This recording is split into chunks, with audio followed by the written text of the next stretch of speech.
Time for WeatherScope, and it's sponsored by Sunkist. Just one Sunkist orange for 100% of your daily vitamin C.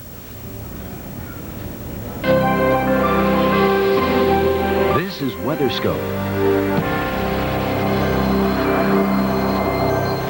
Well, good afternoon. Welcome to WeatherScope. Declan Cannon alongside Jill Brown. And Jill, what a day on the Oregon coast. More wind, more rain, and today, in fact, even some thunderstorms.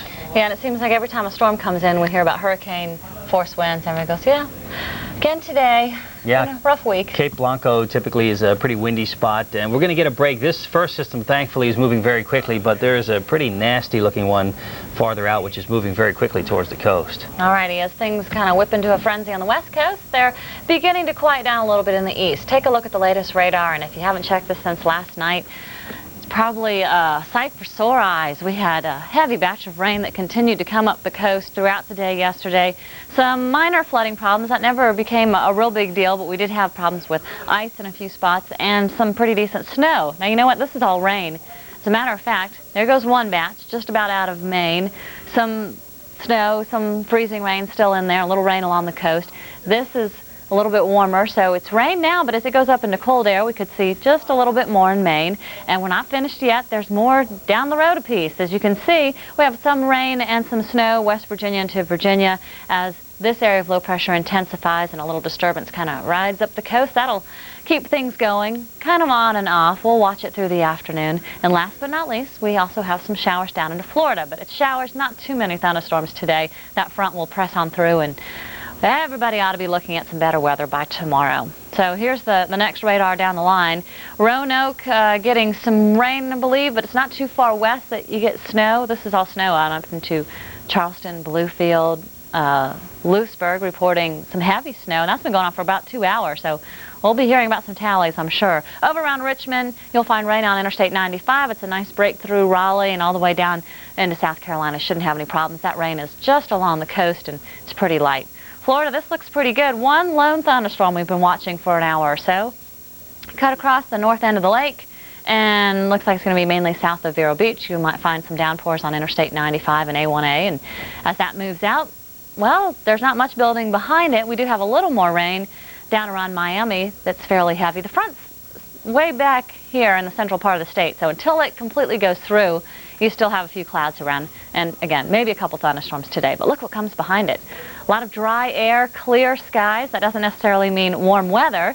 As a matter of fact, behind this front, it's going to cool down tonight, and definitely tomorrow morning will be chilly, and that's true down to Florida, so get ready for one chilly morning. As a matter of fact, it's getting a little bit cooler behind our storm in the northeast as well.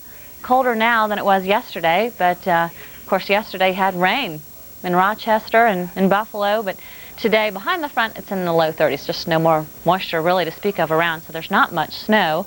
We'll see, while we have some snow showers back across Ohio, we're not really expecting much accumulation. Meanwhile, on the backside of our little developing low here along the coast, we do have some snow, mainly rain, and of course in the northeast we'll still see a few more inches accumulate. Now this forecast goes through midnight tonight. As this low heads up the coast, folks in New York City and in Boston, while you're getting rain now, or you get a little bit more, you're eventually, we think, going to see one little quick burst of snow before this storm completely exits and gives you some drier weather, we hope, for at least part of the day on Sunday. Declan? Well, it's another windy, wet day, as we mentioned, along both the Oregon and the Washington coastline. Farther south, San Francisco, well, you're out of the wet weather, at least for now. That wasn't the case yesterday, though. The umbrellas are up. It was a wet day in the Bay Area, but the rain has left us. It's left us with a pocket of cool, moist air near the ground level, and we have more low clouds around San Francisco today. You can see on the satellite view, in fact, quite an extensive deck of low clouds and some rather dense fog early this morning in the Central Valley in California. You know, if you remember, we have the coastal mountains here, the Sierra here, so it's like a natural bowl, and in that bowl we have this big pocket of cool, moist air. We get clear skies at night or a little wind flow, and voila, we get the thick fog, and it tends to persist for quite some time. And now we do have plenty of rain from extreme northern California heading into Oregon and Washington. In fact, reports of thunderstorms. I'll show you some lightning data in just a moment, and we can actually follow those fast-moving storms as they made their way on shore towards the central Oregon coast within the past couple of hours. 28 at Lander, but you know, that's the cold spot because north And south of that, it's actually quite a bit warmer. 40 at Billings, 44 at Denver, and 47 at Salt Lake City, while we have a rather comfortable 63 in San Diego. And speaking of San Diego, a lot of folks thinking of San Diego because tomorrow's the big day. Yesterday was actually a big day for those who had a chance to get out and enjoy it. A lot of sunshine, just a couple of high clouds. Folks who did decide to meander down by the harbor had some beautiful scenery, as you can see here. And it looks like we're doing okay. The forecast calls for a pretty nice day tomorrow. And we have a Weather Channel crew which will be visiting San Diego. They're on location, and we should be hearing from them starting at 7 p.m. tonight, Eastern Time. There's the fog in the valley. Here's our cold front with the fast-moving pocket of rain with embedded strong storms.